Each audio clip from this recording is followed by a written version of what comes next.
Alright Maddie, here's a video of Harry's training. Now the first thing you probably notice is that he's very, very round and very, very deep in the contact, and I want you through all his work to try and keep him this round, and you're going to keep him this round by just doing a little bit of flexion to the left, flexion to the right, changing direction, changing the bend so that he accepts a little spook.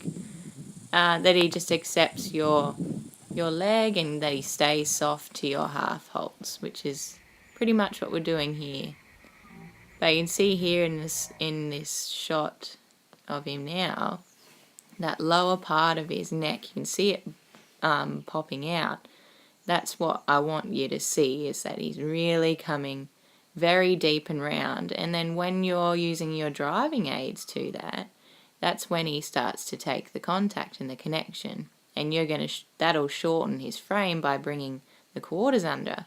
Once he's using his quarters, the shoulders will come up, but you need to get that muscle popping out in the frame. That's really important. Keep him really deep in the contact. That's a good boy. So there he's showing that he's nice and through, he's accepting the driving aids, is working more correct. That's what we want.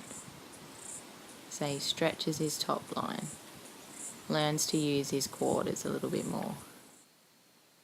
So some exercises you can start with is just a little bit of flexion right, flexion left through the walk and the trot, just changes of rein, figure of eights, loops, anything that you want to do to try and get him just to change to flexion, because that'll help you to keep him really, really through and really round.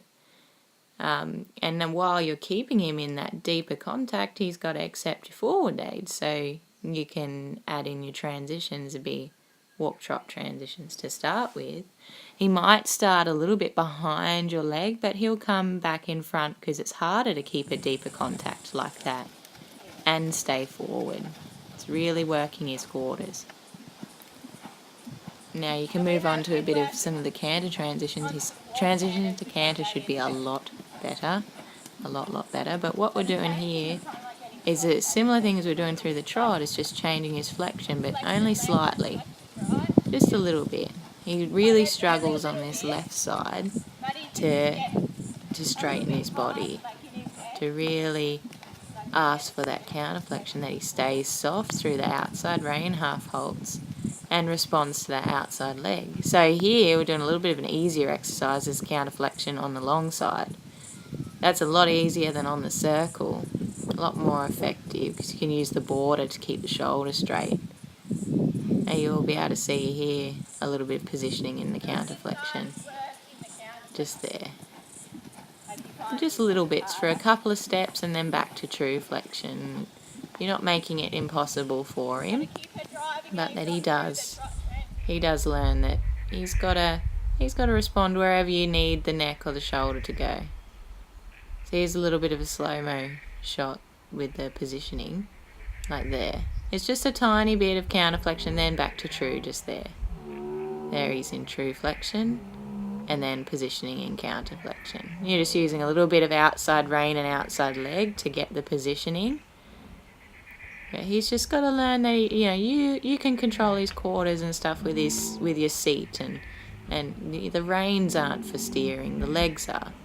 The reins are there just to help try and maintain that, either your flexion or limit the flexion, like we're doing. Now here's a little slow-mo over the trot transition. When you do the trot transition, like just there, you just close your stomach, keep your driving aids on because you can almost see him leave his quarters behind. Your hands just go forward a little bit and then you ride on forward so that he doesn't jerk you down through the transition. He's just slow with his hind legs. Just like there with our walk canters, he was quite slow there off the first one, but he did stay nice and soft, which was a really good thing. So we'll probably just repeat that again. But all these things are just getting his hind legs to come a little quicker, but at the same time keeping that deeper connection. That he really engages that he's back. Good boy, that was better. but still like a slight resistance, so he couldn't quite keep that deeper contact. It's a really fine balance with him being energetic to the bridle from behind, but also in a controlled way, in balance. Just sort of keep repeating until you feel like you get a better transition or improved one. Yeah, that was better. Still come a little bit tense through the top line because he was still a little slow with the quarters, but that was much better. Much more improved. A little forward transition there just to check he's in front of the leg. He should be pretty much in front of your leg most of the time. Like I said, he might start off a little bit behind you when you're asking him to stay deeper, but he'll come back forward pretty easily.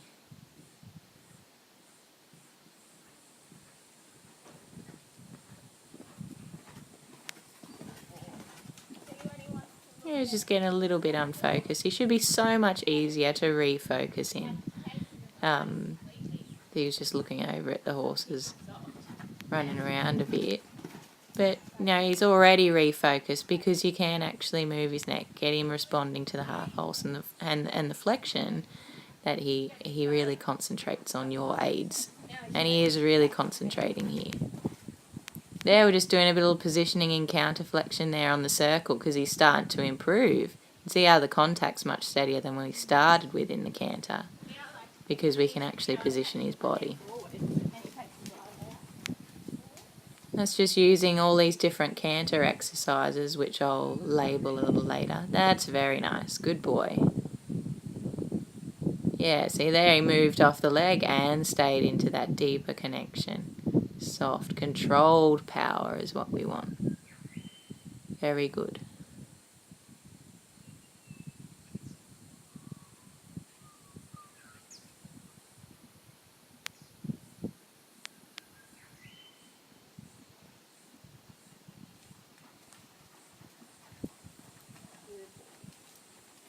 Good boy. Through all his transitions, he should stay into the contact. If you feel him jerk you, just close your fingers and push on.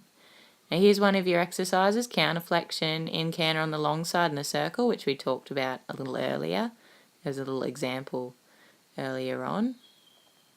And you can do counter canter loops too. Once you feel you've got the counter flexion, you can do counter canter loops like from the sideline to X and back to the sideline, so that you're developing the counter canter as well, which helps with the collection.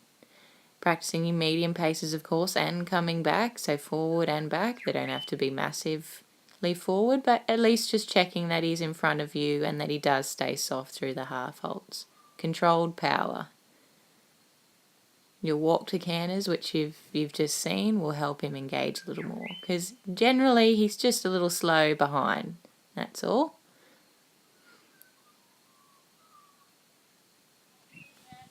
Here's a little bit of the finishing work. He must, at the end of all his sessions, be able to stretch forwards and down, which you need in your tests anyway. It just shows the relaxation in his back and that all your work has been correct. You should finish in a relaxed way, following the contact, just like this.